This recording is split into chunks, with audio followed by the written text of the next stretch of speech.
Good morning. Welcome to Journey's online worship gathering. We are in the midst of a fruitful teaching series called Flourish, where we're learning of the fullness of God's presence and the provisional fruit of His Spirit.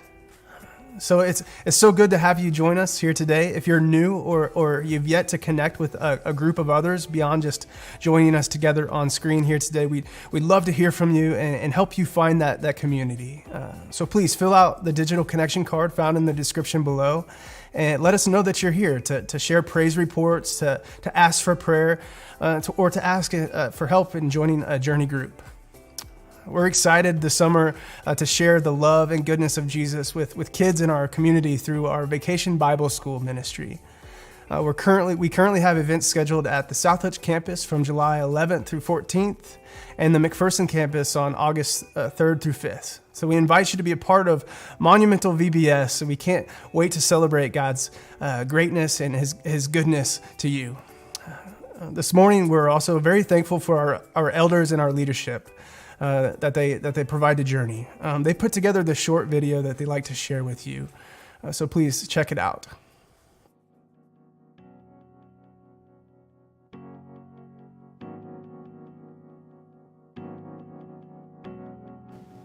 I'm Jeff Kaufman, and I'm part of Journey at McPherson.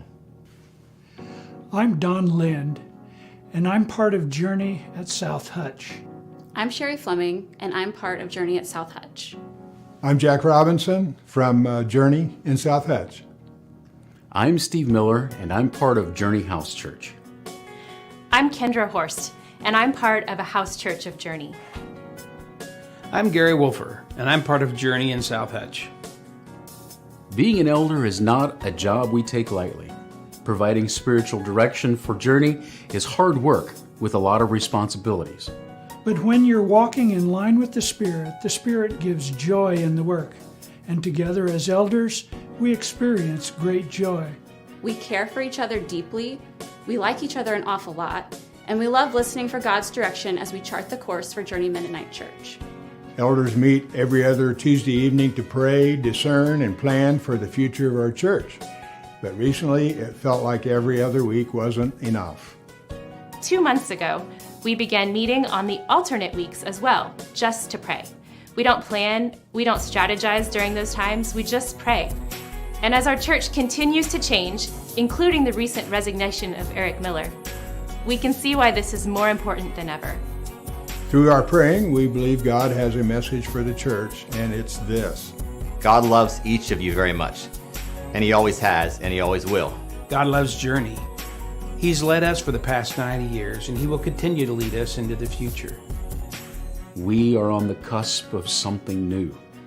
The church in the future might look different than it has any time in the past, and we don't fully know what that looks like yet, but we know that God does. If we could ask something of you, it would be this. Pray for the elders as we seek God's direction for our church. Pray for the staff as they work to carry out God's mission and empower each of us. And pray for each other as we share the healing presence of Jesus, both with our family within the church and with those around us. In this season of transition, you might have questions that you'd like to ask us, or maybe you just need to talk. Maybe God has been nudging you to share an idea with us. Whoever you are, no matter how young or old, no matter how you connect with Journey, you're always welcome to connect with us. We are all in this together, and we are so grateful to be part of this beautiful spiritual family we call Journey. Yeah, we can be so thankful for our elders as they work together to seek the Spirit and discernment on our behalf. But remember, transition can lead to transformation. So we encourage you to seek God in deep prayer and continue to pray for our elders and staff team as God helps us to find unity and vision for church leadership moving forward. And please join with others in sharing your feelings, your concerns, and prayers, and reach out to our elders or staff if you have questions or revelations from the Spirit that you might want to share with the team. Now, as we prepare ourselves to learn more about the Spirit fruit of joy this morning, I'd like to share with you a God encounter that I recently had while on sabbatical. You see, for this trip, part of it was planned for a good road trip out east with Morgan, my wife, to where she's from in Pennsylvania. There was so much beauty to encounter along the way, but one thing we definitely wanted to do was enjoy the scenery of the Skyline Drive, which runs through the Blue Ridge Mountains in Virginia. Now, if you've never been, here's just a few pictures to see a glimpse of the beauty that drew us in. So what a wonderful piece of God's creation. And if you utilized the Waypoints resource last week, you might remember how some people encounter God through nature. We can call these people naturalists. And this is totally one of the ways Morgan and I experience God's presence ourselves. Another gift of this kind of trip was the chance to slow down and to be present to the moment. So along this 105-mile drive with a speed limit of just 35 miles per hour, we got a chance to do just that, to slow down. Along the scenic drive, there's about 75 lookouts overlooking the Shenandoah Valley. One lookout in particular felt like a gift from God. You know, one of those moments that strike you as holding some grand significance, but that you can't fully describe at the time. So as we pulled over, I felt myself drawn to this moment with God and to this overlook sign with a particular peculiar written conversation that included two characters called joy and pleasure. Here was this conversation, my question to pleasure and joy, and their response back to me. So, shall I walk or shall I ride? Ride, pleasure said. Walk, joy replied.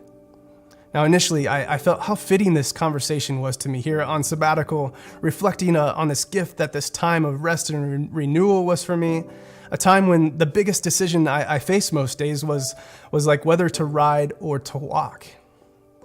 And it's so good for the soul to lay down the responsibilities of the day, to rest and to Sabbath, which makes me so grateful for this special time. But as I've returned, I've been thinking more about this past week about the fruit of joy.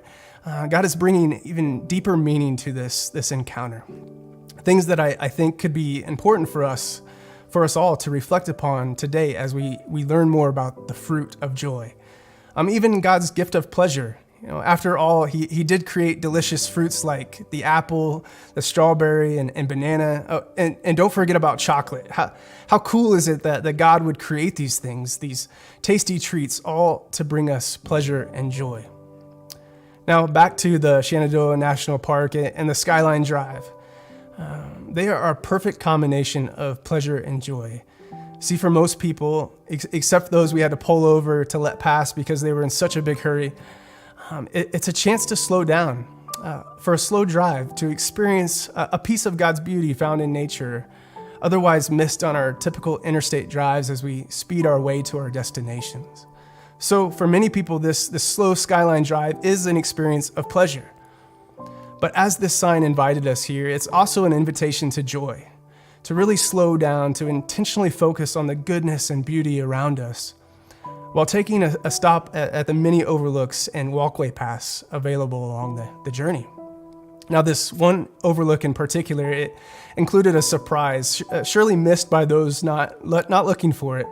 A small break in the stone wall, which led to some steps just beyond the tree row to a giant boulder, perfect for rest and contemplation, and being filled by the joy found on the horizon, the beauty and glory of God's good creation. So I'd love to invite us, even now, to slow down a bit, reflect upon God's provision of pleasure and joy. And I'd like to read from our key text today, found in Psalm 16. Then invite us to focus on this following prayer before reading the text. Lord Jesus, thank you for the gift of pleasure and joy. Help us to be fully present and aware of you this morning. Help us to hear from you, how to be filled by the fruit of your joy. Psalm 16. Lord, you alone are my portion and my cup. You make my lot secure. The boundary lines have fallen for me in pleasant places. Surely I have a delightful inheritance. I will praise the Lord who counsels me. Even at night my heart instructs me. I keep my eyes always on the Lord. with him at my right hand, I will not be shaken. Therefore my heart is glad and my tongue rejoices. My body also will rest secure, because you will not abandon me to the realm of the dead, nor will you let your faithful one see decay. You make known to me the path of life. You will fill me with joy in your presence, with eternal pleasures at your right hand. So I encourage you this morning to be focused on God's presence with you. And maybe you can reflect upon what it might be like to not just take a drive through this gathering today or in the week ahead, but to slow down and fully immerse yourself into God's presence and to the presence with others, and to get out and take a walk.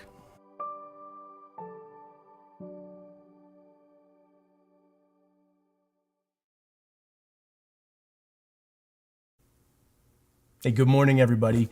So glad to be together like this morning. And I'd love to just begin the teaching by reading two texts, two verses actually, that are going to kind of be the teaching text we'll draw from for the rest of our time together. The first one comes from Galatians chapter 5, verse 22. The fruit of the Spirit is love, joy. And secondly, from Psalm chapter 16, verse 11. You make known to me the path of life. You fill me with joy in your presence, with eternal pleasures at your right hand. So these texts are going to guide us today as we jump into this third week of this series we have been in called Flourish, where we're exploring the fruit of life with God, the kinds of things that the presence of God within us begins to produce inside of our lives. And so for this week, we're looking at this fruit of joy, that God's love in our hearts, and as that love is expressed in our relationships with others, it's going to produce joy. That's the promise. And you hear it in writing Galatians 5, kind of our theme text for this series, but you also heard this promise in Psalms, in Psalm 16. Look again at Psalm 16. The promise is that God makes known to us the path of life. I mean, that's a beautiful thing. The path of life is the path of flourishing. It's the path of the abundant life and the fullness of life. Life in its best possible way, the way that it was always meant to be lived. And God, this is what he wants for us, right? What does God want for us? He wants us to experience the fullness and the abundance of life, of flourishing. And the promise is that as we do that, we will be filled with joy in the presence of God. The psalmist says this, you will fill me with joy in your presence, with eternal pleasures at your right hand. I mean, this sounds really good, doesn't it? Like joy and pleasure to full and overflowing in our lives. Well, I'm about to celebrate my 40th birthday, a couple of weeks. And I decided it was time for me to re-up on some health practices, to just kind of think through my life a little bit, and to begin my 40s with a new commitment to health, taking care of myself. So I'm re-upping on my commitment to exercise. I am, eating cleaner and drinking more water and trying to get more rest, because I realize that without intention, without focus and some discipline, I just kind of drift to whatever is easiest, to the easiest path. And the easiest path is not always helpful for me. And the things that I put into my body aren't always healthy for me. And they don't lead me to the place I want to be. And so it's a good time for me to do that, to kind of do a detox and a reset of sorts. And to some extent, I think that's what our Sunday gatherings are, our worship gatherings, is that we think about the inputs of our life and we think about the path our life is on, and we give it attention and intention, and we say, actually, I want to recenter my life on Jesus. I want to reset myself to what is true and right and good, and that Jesus is the center of our lives and our life together. And so that's what I want us to do today, to allow this to be kind of a reset for us. And one of the ways we can do this is by thinking about joy. Because the promise of God is that when we are dwelling deeply with him, that he will produce the fruit of joy in our lives. So question is like, do you have joy? Is there a deep, sustaining, sort of buoyant sense of joy in your heart? Doesn't mean you're happy all the time. Doesn't mean you walk around with a smile plastered on your face. But like there is this deep well-being in your life. Do you have joy? Have you had joy this last week or this last month or this last year? Has it been kind of your steady state in the middle of all of the chaos of life that you are defined by joy, God's joy in you? Well, I hope that is the case. But if not, if like you're saying, wow, no, I really don't have joy. I don't have joy this morning and I haven't over the past, like maybe it's because you need a reset. Maybe you have started to believe some other messages about flourishing and about life, of where joy comes from, that we just need to reset ourselves on what is actually true on the path of life that God has invited us to. And I think we can understand this by just asking the question, what is the good life? What is the message that you believe and I believe about the good life? And what are the ways that culture defines the good life? So here's some common ideas of what makes up the good life. One is achievement. A good life is a life of achievement. So what does that mean? Well, let's make a name for ourselves. So you make a name for yourself, you establish your identity, you develop your skills, you get really good at something, you make your mark on whatever organization you're in or community you're in, and you find success and achievement, and it's going to lead you to happiness, and it's going to ultimately lead you to this nice, comfortable life, and you will find joy and flourishing. So achievement is one way we typically think about this. The other is self-sufficiency, self-discovery, self-actualization. And the message here is that, I can make myself happy. If everyone else sort of clears out of my way and all the commitments I'm a part of just sort of would get out of my way, and if I was left alone to pursue my own interests, I could be happy and I could thrive and I could be full of joy. I would say ultimately the message of our culture about the good life is that freedom, personal freedom, will lead us to flourishing and ultimately to joy. That flourishing comes through personal freedom. Mark Sayers, in his book, Reappearing Church, he says it this way.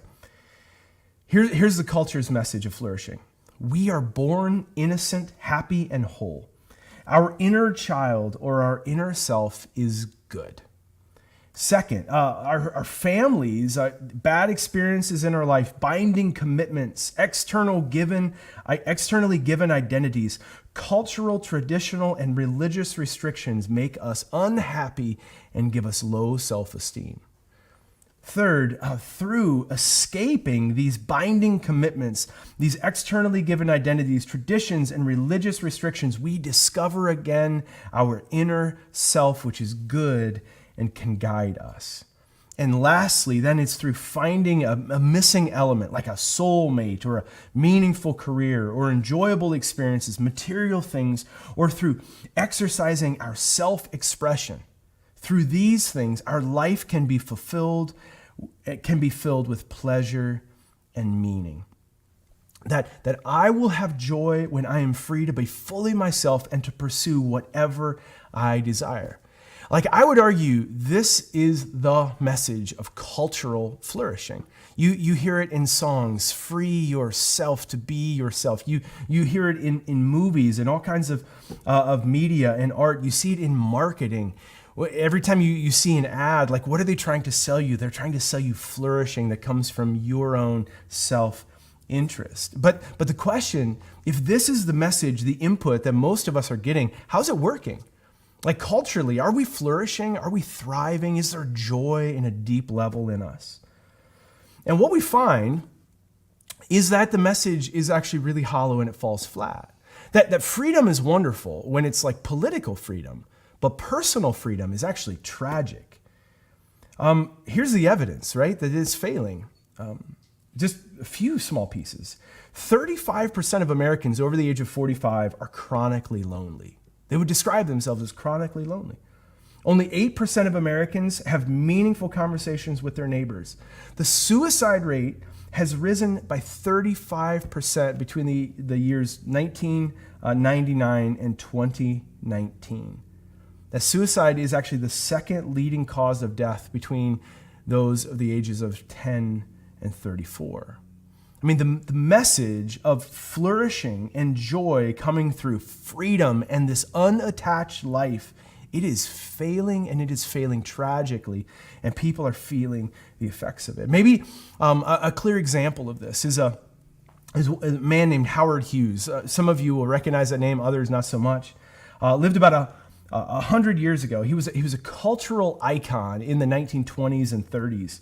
He was an Academy Award-winning producer. He was a real estate mogul. He was a daredevil pilot. He actually broke the land speed record. He was an adventurer. And he was the poster child for personal freedom. I mean, in every sense, he was flourishing in the culture's definition. He was good looking. He was incredibly wealthy. He had everything the world had to offer. And yet, in his 40s, he withdrew into a dark room and he spent his time binging on movies and codeine. Here's what Mark Sayers says. He was oppressed and imprisoned by his appetites. Pleasure and power gave way to paranoia and suffocating anxiety. So he just tried to numb his emptiness and loneliness by distraction and by substances. See, this is the destination that the path of personal freedom, unlimited freedom, actually leads us to. That Howard Hughes was like a canary in the coal mine. Like his life was like a warning that this is actually not the path that we want to be on. And yet, as a culture, we just kept running down that path. And now we are feeling on a culture-wide level what he felt personally, where we spend our time in darkness, numbing our pain through distraction. And so we have to understand that achievement can never bring us fulfillment and flourishing. That winning at things in life, it can give us fleeting moments of happiness, but it can never give us lasting joy. That self-sufficiency, it's a lie. That we aren't born free, we are born completely dependent on another for our very life and our survival, right? We spend the first couple years of our life completely dependent on others. We're born in a state of dependence on others. And what are your happiest moments? I mean, think about this for a second. Your happiest moments in life, the moments that you will remember when you are in your final days, maybe on your deathbed. What will you think about? I'm guessing it's not as the moments when you are in your and it is crumbling underneath our feet. Culturally, we have serious problems. The path that we are on is not the path to life. But here's the good news, that this is not a moment of despair. It is not a moment for the church to retreat in defeat. It is actually just the opposite, that this is a time that is ripe for renewal. Because the idea of self-sufficiency and personal freedom, they are being revealed as the hollow and empty idols that they have always been. And there is this vacuum created where people who live a different way, who can live the good news of Jesus and the way of Jesus, actually have a voice in this culture if we will lean into it. And like a time that we have not experienced in our lifetimes. Let me just as clearly as I can, say that the gospel is not broken. The good news of Jesus is not broken. Christianity, the way of Jesus, is not in retreat or in decline, despite what you have heard. It is actually, we are living in a time when the message of flourishing in the presence of God is gaining steam in a beautiful way. There was a study done just this year by Gordon Conwell Theological Seminary, and it said this, in the year 2000, there were 660 million Christians in Africa and Asia. 660 million. 22 years ago. And this year, there are almost 1.1 billion Christians in Africa and Asia alone. And estimates are that by 2050, Africa will be home to about 1.3 billion followers of Jesus. And my heart and desire, and I think the heart and desire that is rising up, like the Spirit is doing in the church in North America, is to say we can see that kind of renewal happening here too. Why not? Because the gospel isn't broken. It is the same good news that has been transforming lives since the resurrection of Jesus. And so this is a moment for the people of God, for the church, to live as an alternative culture right in the middle of this broken culture, to give up on lukewarm, half-hearted faith, and to be radically committed as disciples of Jesus together. That this is the call, that our culture is ripe for renewal. This is an opportunity for us to share the path of life. But first, we have to walk the path of life. We have to give up on all of the other inputs, these false messages, these lies that maybe we have believed and have pulled us from the true path. And we have to turn around and come back to our source of life. So this is what God wants for us, to walk the path of life. But what is it? What is the path of life that God has shown us? And I think it can be summed up in one word, and that word is covenant. Covenant. Now, it's not a word we use very often, but it is such a powerful and biblical word, and is something that we see from beginning to end in the scriptures. And here's what I'd like to do. Rather than me taking time to show this, I actually want to show you this about 5-minute video from the BibleProject that just walks through what covenant means and how it is shown through all of Scripture. So let's take time to just learn about this path of life, this word covenant, together for these few moments. If you've been around Christians, you've probably heard of the idea of having a personal relationship with God, which could mean different things in the Bible, like having God as a friend, or your father, or maybe your teacher. But there's one particular way that the Bible talks about this relationship that you find all over. But strangely, we don't talk about it that much. And that's the idea of a partnership with God. A partnership like working alongside someone to accomplish a goal together. Right, and this is actually what you see at the beginning of the Bible. God creates this good world full of all of this potential. And then God appoints these unique creatures, humans, as his partners in bringing more and more goodness out of all that potential. But the humans don't want to partner with God. They rebel and try to create a world on their own terms. And so this broken partnership is the Bible's explanation for why we're stuck in a world of corruption and injustice and the tragedy of death. It's not like there's just one or two humans who have bailed on this relationship. In the story of the Bible, everyone has abandoned the partnership with God. So what God does is select a smaller group of people out of the many, and he makes a new partnership with them called a covenant. And in a covenant, God makes promises, and then in exchange asks his partner to fulfill certain commitments. And the purpose of all of this is to somehow use this covenant relationship to renew his partnership with everybody else. Now, there are actually 4 times in the Old Testament that we're told God initiates a covenant relationship with Noah, Abraham, the nation of Israel, and King David. And it's through these that God is forming a covenant family into which all people will eventually be invited. So let's see how these work. The first one is with Noah. So in this story, God has just brought the flood to cleanse the world of humanity's corruption, and Noah and his family are the only ones left. And so God makes a covenant with Noah, saying, listen, I know that humans will continue to be evil, but despite that, I'm not going to destroy it like this again. Instead, the earth will be this reliable place for us to work together. Great. So what does Noah have to do? Nothing. And that's what's so interesting about this first covenant, is that God is promising to be faithful, even though he knows humans won't be. The next time we see God make a covenant is with a man named Abraham. God chooses him, promises to bless him, give him a large family, lots of land where they can flourish. And in return, God asks Abraham to trust him and train up his family to do what is right and just. And the whole reason for this covenant is God says that somehow he's going to bring his blessing to all families of the world through this one family. So that's Abraham. The next time we see God make a covenant is when Abraham's family grows into the tribe of Israel. And this covenant is with the whole tribe. God asks them to obey a set of laws, which are these guidelines for living well as a community of God's partners. And if they do this, then God promises to bless them and that they will become a people who then represent him to the rest of humanity. That's the covenant with Israel.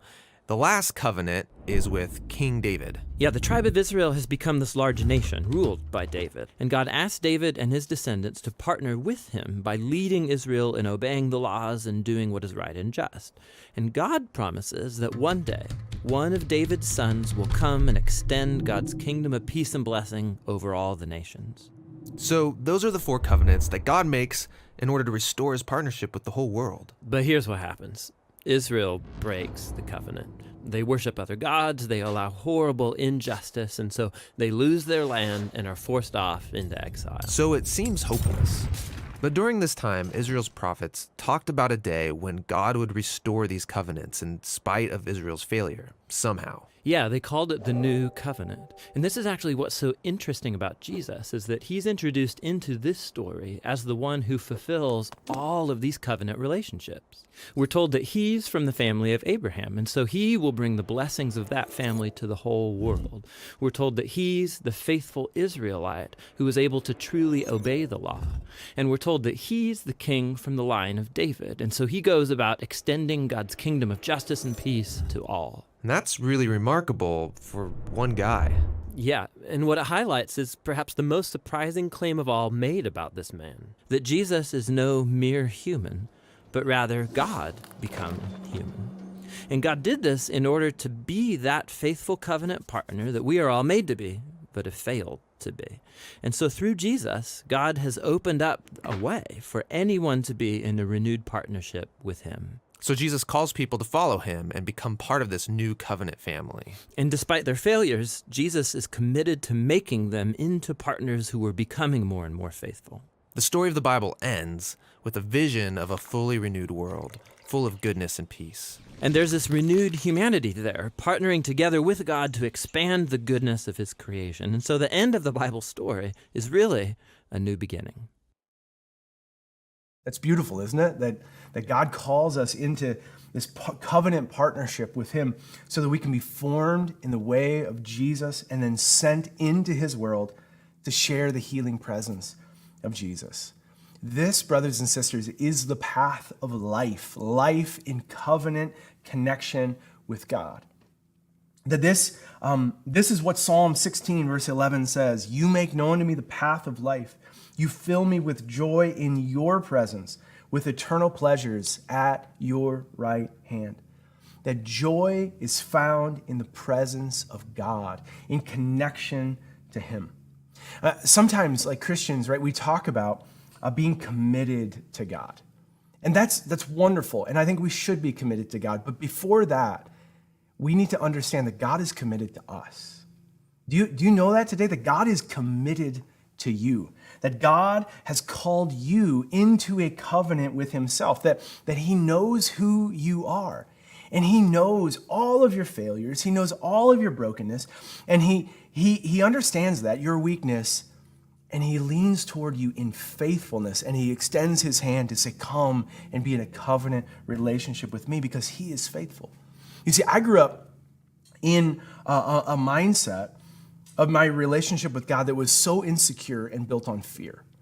I grew up, and maybe some of you can relate to this, where I felt like I had to confess my sins every single night before I went to bed. Because if I didn't, and if I happened to, die before I woke, that God might reject me, like that I wouldn't be ready to meet him.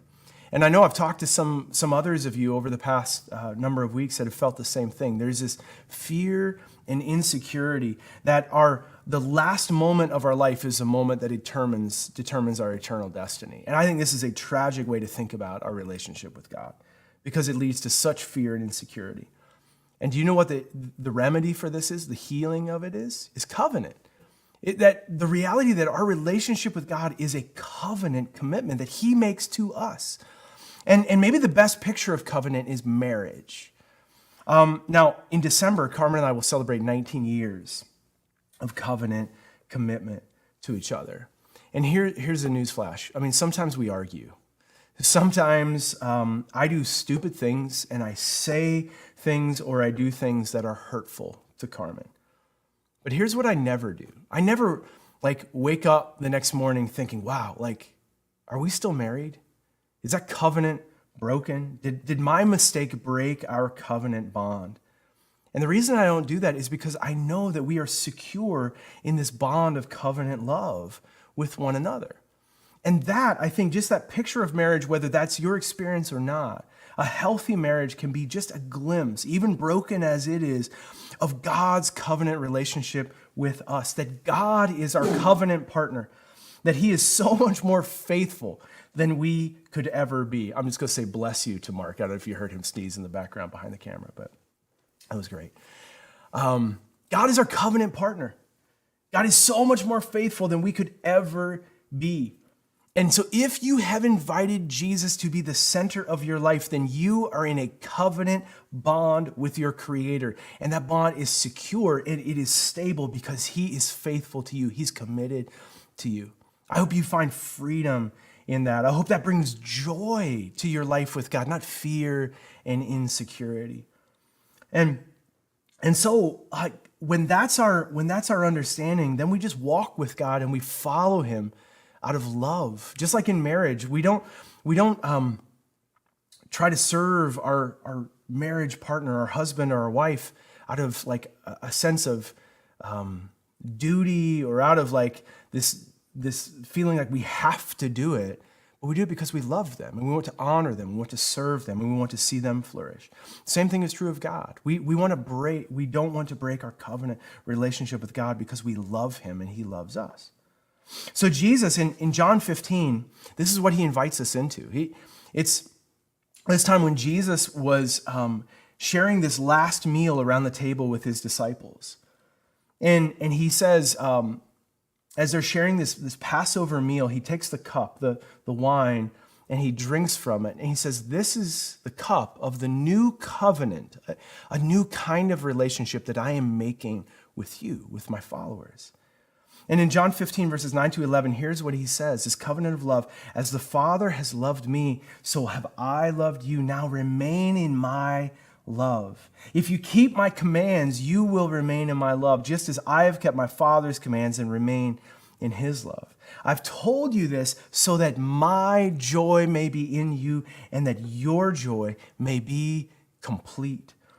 Right? This covenant of life with God that brings flourishing. This is the path to life Jesus is inviting us to remain with him, to abide in his covenant bond of love. And we do it by following his commands. Right? That the part of the covenant, he says, is by following his commands. If you do this, if you abide with me and follow my commands, your joy will overflow. It will be full and complete and overflowing to the world around you. So the question is, what are his commands, right? Are they hard? What if I can't remember them all? What if they're too hard for me? What if I'll fail? Are there many of them? Right? What are the commands of God? We'll read on, verse 12. My command is this. Wait a second, there's just one command? Just one thing he's inviting us to do? My command is this: love each other as I have loved you. Right? And this is the command that Jesus says of abiding in his covenant, is to take this loyal, committed covenant love and then to just express it in relationships with one another. I mean, look around the room you're in right now. If you're with other people, the command is this: to take this covenant love that God has made with you and to share it with the people around you, the ordinary, everyday people around you. And this is the consistent message of this covenant. In John 13, Jesus said this: a new command I give you, love one another as I have loved you, so you must also love one another. By this, everyone will know that you are my disciples if you love one another. You know what's going to bring healing to the world is for this countercultural group of Jesus followers to live in this covenant, faithful, committed love to one another. Galatians 5, 13 and 14. You, my brothers and sisters, were called to be free, but do not use your freedom to indulge in the flesh and your own selfish desires. Rather, serve one another humbly in love. For the entire law, all of life with God is fulfilled in keeping this one command: love your neighbor as yourself. See, this is the path of life. This is the way of flourishing, the way that leads to joy and that fills us and makes us complete, is to be in a covenant relationship with God and to be in deeply committed covenants of love with each other, with one another. I mean, this is the truth, right? We were made for deep connections, for committed connections. What your heart desires is attachment, not freedom, not an unattached life. You want to be connected with others. This is the root that joy grows from. You will never find joy in an open-ended life. You will never find joy in an unattached life. You will never find joy by keeping your options open. You will never find joy by pursuing your own personal freedom. It is a dead-end path. You will only find joy by planting yourself deeply in committed relationships of covenant love with others. This past week I had dinner. Our family had dinner with another family from the church, and we've done this several times over the years. And this family, every time we're together, I just experience the overflow of joy in their lives. And they're full of joy, but it's not like the veneer of happiness. It's not thin and shallow. It is this thick, robust joy. And you can feel it, and it's attractive, and it's contagious. I want more of that when I'm with them. And I wonder, where does it come from, right? Where does their joy come from? It's simple. They are deeply committed to Jesus at the center of their lives, and they are deeply committed to a particular place and a particular people. They are rooted and established in love, and their joy is full.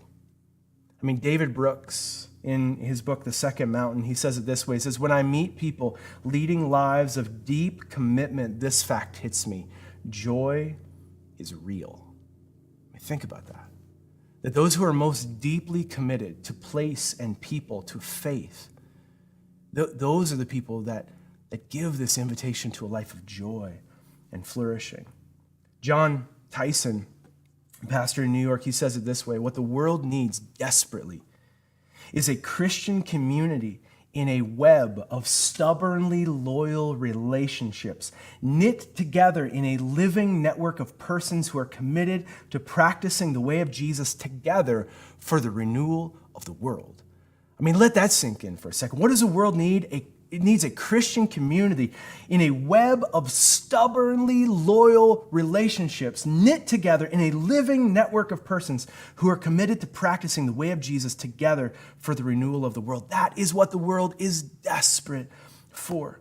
A church that is knit together in stubbornly loyal relationships in an age of personal freedom and self-actualization, where we self-select out of any commitment that is no longer serving our best interests as we define them. Nothing could be more countercultural and more radically beautiful than a church, a community gathered around Jesus, stubbornly knit together in committed relationships. I mean, it is all about putting these commitments at the center of our life. Louis de Bernier says it this way in his book. He says, love itself is what is left over when being in love has burned away. That this is both an art and a fortunate accident. That those who truly love have roots that grow toward each other underground. And when all the pretty blossoms have fallen from the branches, they find they are one tree, not two. I mean, this is what our hearts desire: to be fused to others, to a faith, to a place, to a people. And I've been thinking about this a lot over the last couple of weeks. I've been reflecting on this question about my own experience, about why it is so painful and so hard for Carmen and I and our family to come to terms with leaving and with being planted again in Ohio. And I think about this because For 16 and a half years, our lives have been rooted in this place with these people, with you all. And it hasn't always been easy. In fact, my first year of pastoral ministry, I came home pretty much every day thinking, wow, maybe there's something else. Maybe we should go somewhere else. Maybe there's another church like where everything is like really put together. And in that, I kind of wore my wife out in all of that, just that instability. And I came across this idea from Saint Benedict that he called his people to have a vow of stability, that there were these wandering monks who would kind of come in and then leave when they kind of had a conflict or when things weren't going their way. They would just bounce. They would kind of ghost everybody.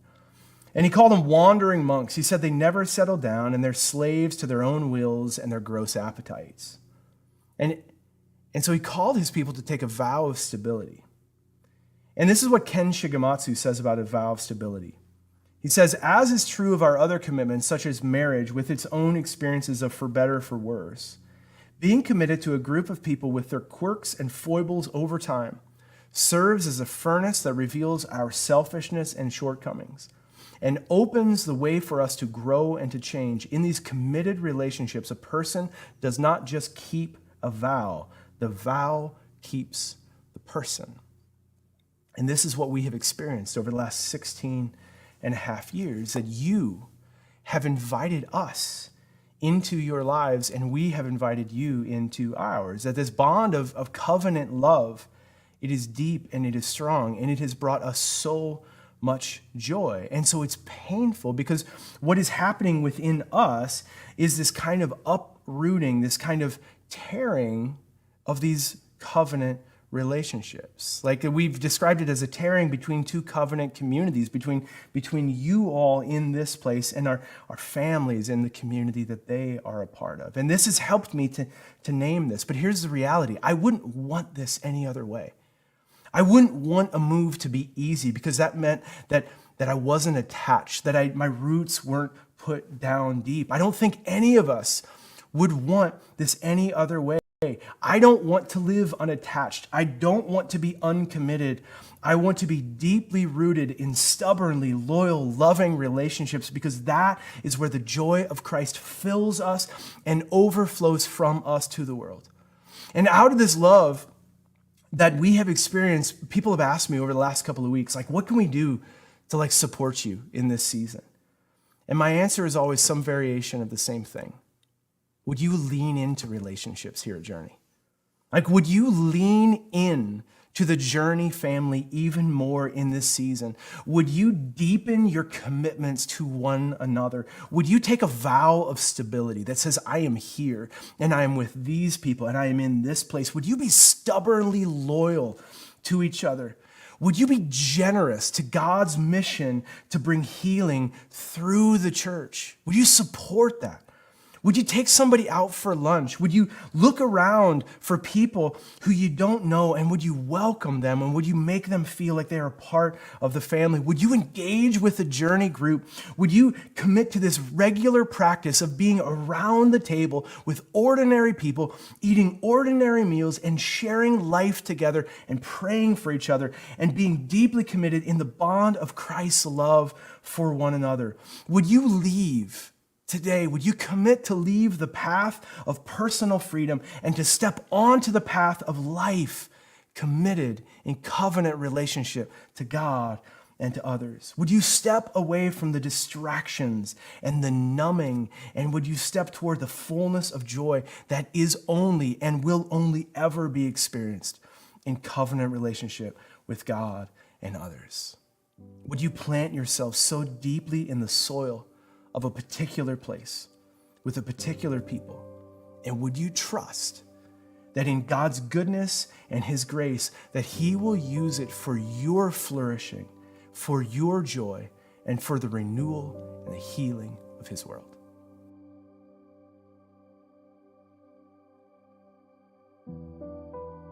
Now, I hope your walk through this gathering in the presence of God has brought deep joy to your heart today. And I pray this beautiful journey with him will continue as you go from here.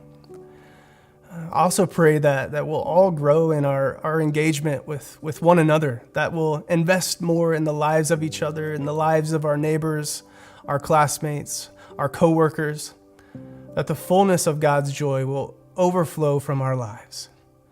So let's end this morning with another reading from Psalm 16. I invite you to read along with me. Psalm 16. Lord, you alone are my portion and my cup. You make my lot secure. The boundary lines have fallen for me in pleasant places. Surely I have a delightful inheritance. I will praise the Lord who counsels me. Even at night my heart instructs me. I keep my eyes always on the Lord. With him at my right hand, I will not be shaken. Therefore my heart is glad and my tongue rejoices. My body also will rest secure, because you will not abandon me to the realm of the dead, nor will you let your faithful ones see decay. You make known to me the path of life. You will fill me with joy in your presence, with eternal pleasures at your right hand. Have a great week. It's been great to worship with you all here today, diving into God's word together.